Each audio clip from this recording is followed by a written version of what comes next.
Pernah tak awak rasa susah nak cakap dengan mak ayah pasal benda penting? Macam nak minta izin keluar atau bincang pasal masa depan. Tiba-tiba, perbualan jadi tegang.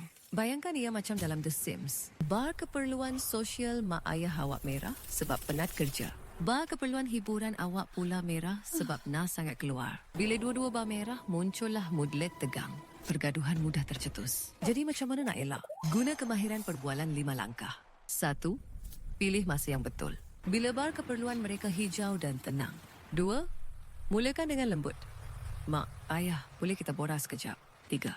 Gunakan ayat saya rasa. Contohnya, saya rasa sedikit sedih bila tak dapat ikut kawan-kawan. Ini bukan menyalahkan. 4. Dengar pandangan mereka. Fahami apa yang mereka fikirkan. 5. Cari jalan tengah. Macam selesaikan quest bersama. Bila berjaya, kemahiran sosial awak akan level up. Cuba tips ni. Waswadi boleh jadi pakar komunikasi dalam keluarga.